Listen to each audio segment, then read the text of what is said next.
Greetings everyone and welcome to Thursday's edition of Istanbul's Everyday English. I am Natalie, your host, and this week we have been discussing mindset. The mindset you need to learn English and how English isn't just about grammar and vocabulary and learning the system of the language. It's also about your own mind and how you think. And what many of us perhaps don't realize is that our culture plays a big part in how we think. I want to talk about English culture as well as your own culture, some of the cultures of my learners, and how all of that comes together to impact learning. Now, I know many of you are asking, what is she talking about? Why is culture so important? And that's the whole point of today's podcast. I will give you an example of how culture can affect our learning.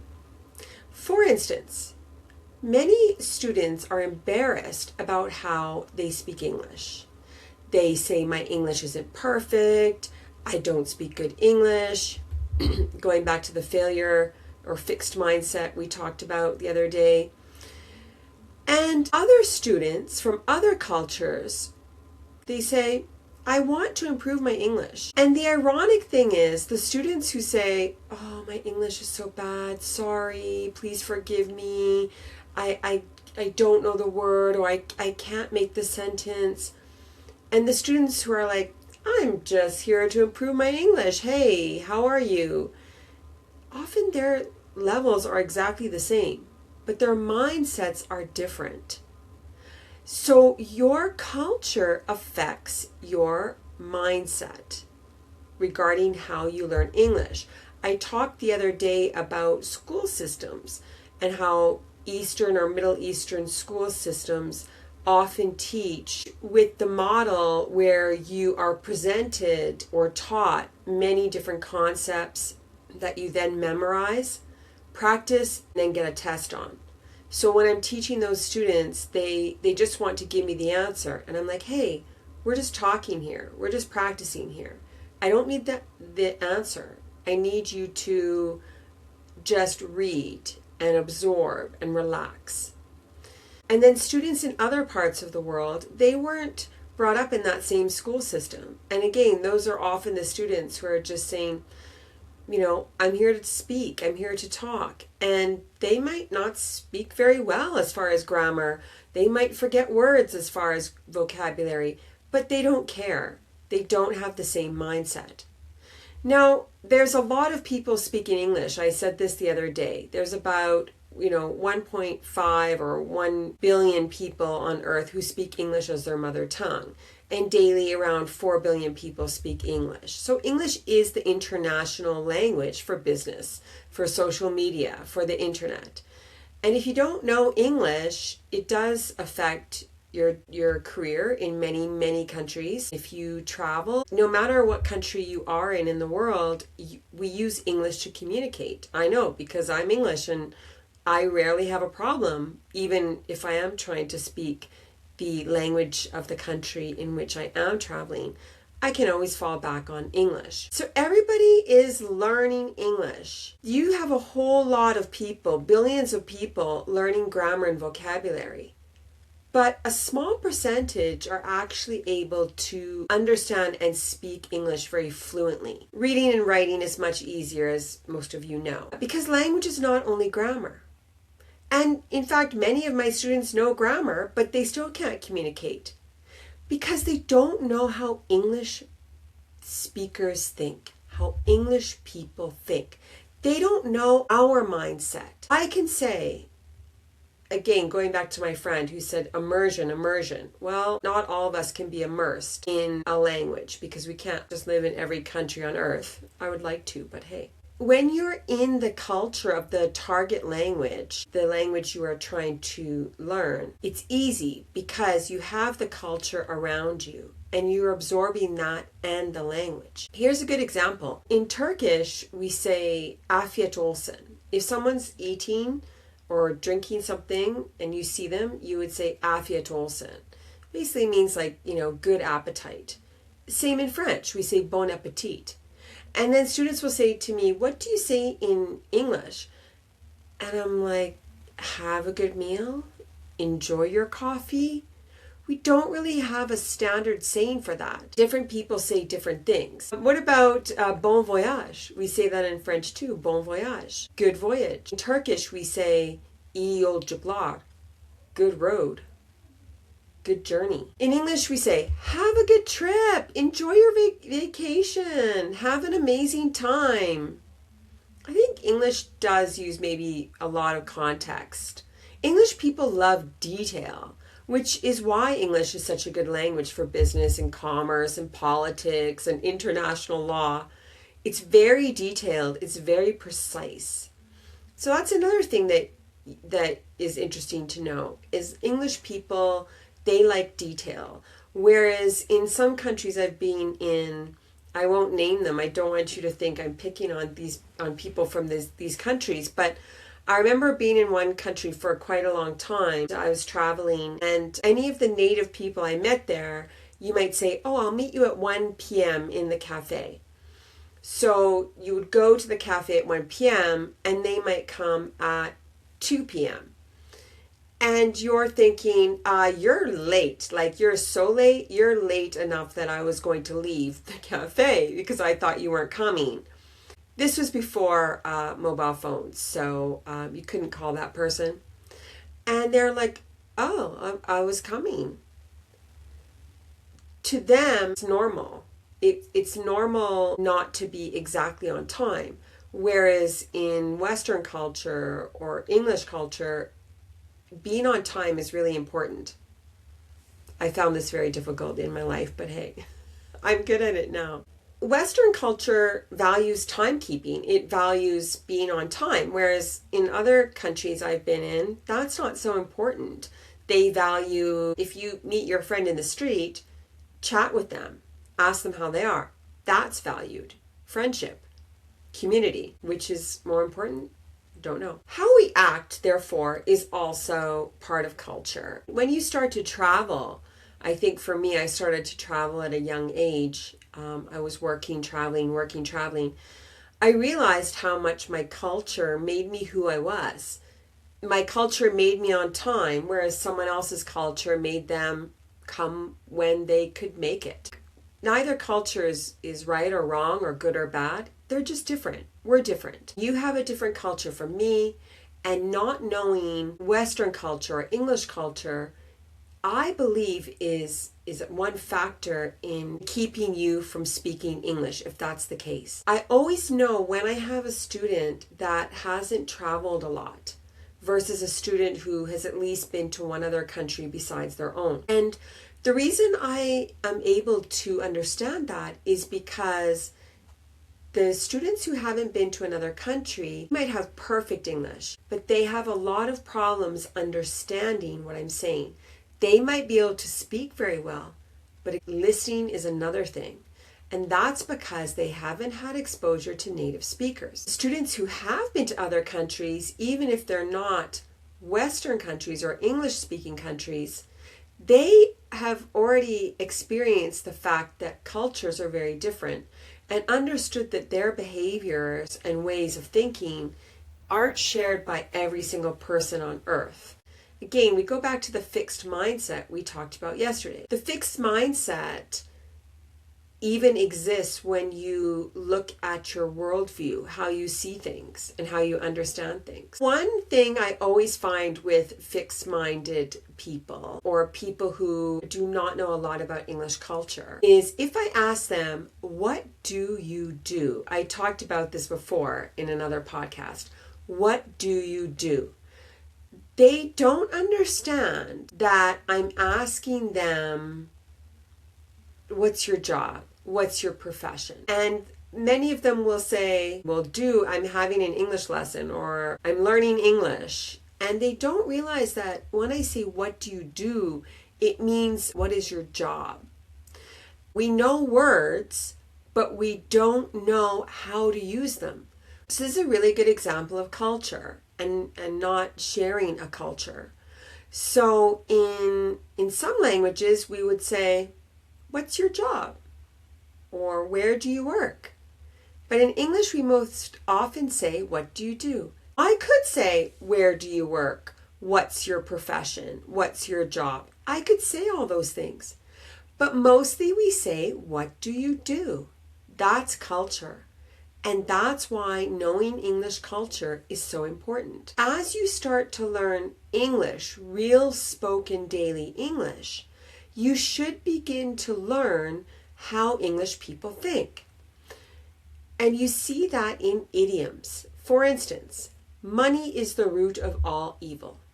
English people say that. Money is the root of all evil. What does that mean? Money is behind all the evil in the world. This is how English people think. Language and culture are connected. What I say on a daily basis is what I believe. I'll say that again because this is the whole point of this whole podcast. What I say is what I believe, and that is part of culture. As you learn English, you should learn the culture if you are watching English content, reading English content, if you are looking at English content, not just a grammar book, but looking at English content or speaking with English speakers or meeting English people.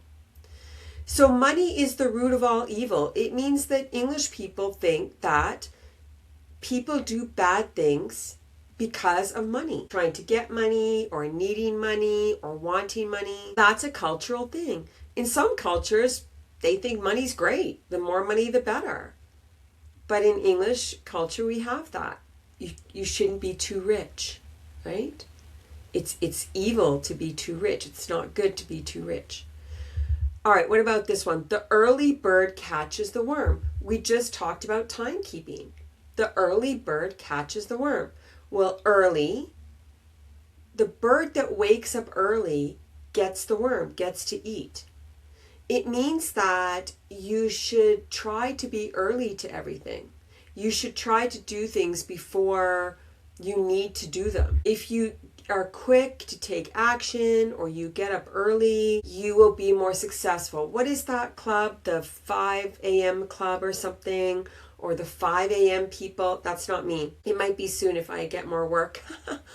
The 5 a.m. club, or people who get up at 5 a.m., they say, getting up at 5 a.m. changed my life. Maybe I should try it.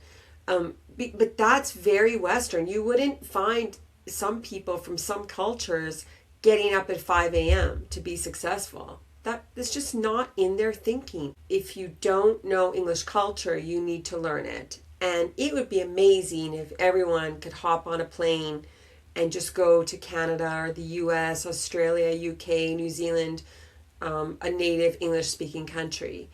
But it's not possible always. Not to mention money. It's very expensive to travel. But also there's visas and different restraints like that, which I think are ridiculous personally. But hey, we have the internet. And the internet can give us cultural content. You can watch English films. You can listen to podcasts like this. You can look at YouTube, at vlogs of people living in English-speaking countries. You can listen to English music. There's so many things that you can do to learn English culture. Start with the internet, start with content. Instagram, lots of content being created by influencers from English-speaking countries. News, you can read BBC or USA Today or the Globe and Mail in Canada. You can read English sources of news because then you're going to understand culture very well. The way we report the news tells you a lot about our worldview. And culture is worldview. What is worldview? It's how you see the world. Is the world good? Is it bad? Should you get up early? Should you be on time? Should you make lots of money or not? Yes or no? Should you? Shouldn't you? Your culture tells you how to think and feel about those things. My culture tells me the same. Learn English culture to speak good English so that when someone says, "What do?" you know they're not asking you what you're doing right now. They're asking you your profession. There's another hack that I love that I want to share with you. This is a really good hack. So, whatever your language is, be it Turkish or Portuguese or Chinese Mandarin or whatever, watch something in your native language and put on the English subtitles. Now, I'll give you an example. I do this with Turkish. I always have Turkish subtitles on Netflix or Disney Plus or what have you. So on the screen, the person might say, "Hey, buddy, how's it going? Come on in." And my subtitle might say, "Merhaba dostum, hoş geldin, nasılsın, iyi misin?" They don't say the same thing. If I translate that word for word, it's not the same thing. In Turkish, we would say, "Hoş geldin," pleasant you coming, dostum would be buddy, merhaba, hello, how are you good? Because we don't say the same things in one language to the next. What we say is tied to culture. I don't have a word for pleasant you coming, hoş geldin or hoş geldiniz, in English. So when I put on the Turkish subtitles when I'm watching English television, I can see what we would say when. And this makes all the difference. What do I want you to do? What's my hack? Put on a show in your native language, put English subtitles on, you will hear the language, you will read the subtitles, and your brain will start making connections. You know your own language. It's just flowing into your mind. And you will read. I don't know, it's like we're programmed to read. You will start reading. And then as you start reading, your brain will make the connection. Like, the one for one that everyone loves. If I want to say this in my own language, I'm going to say that in English. And you can do that for any language. I have even done it where I've been watching Turkish and put on French subtitles to really make my brain explode. All right, I want to say something else about culture since we're on it and kind of tie this all up. I mentioned that so many people speak English as their second language. I mentioned that, I will meet a person from one country who will say, "My English is terrible, I can't speak it at all." And then someone from another country with the exact same level as the first one will say, "Hey, awesome, let's speak English. I'm here to learn. I want to improve." They don't have that same mindset. They don't have that fixed mindset. They have that growth mindset. The English culture by far, I'd say most people have the growth mindset. And when you have a growth mindset for yourself, you have it for others. English people love a trier. We don't care if you make a mistake. I said this in another podcast. I don't care if you make a mistake. I care if you try. I was at my daughter's gymnastics competition today. Did she win anything? No. Do I care? No. She tried. We got up early. We went to the venue. She did her thing. She improved. When we got the marking sheet back, we could see that she had done way better on most things. Improvement. Great. I'm happy. I love a trier, whether it's my child or a student or a friend or a listener. If you're listening to this right now, you're trying. So remember, if I were to speak to you in person and you didn't have perfect grammar or vocabulary, I wouldn't care. English people don't care. There's 4 billion people speaking our language every day, and about 2.5 to 3 billion of them don't have English as their first language. I make mistakes when I speak English. I don't worry about it. It's not important. I have a growth mindset with everything I do. Tomorrow I will do better. Takeaway, we can't all travel to different countries. We don't all have the money or time or passport. but we can look at English culture from our own homes. We can watch English content, we can listen to English content, we can watch programming in our own language with English subtitles on it, and we can learn English culture along with learning the English language.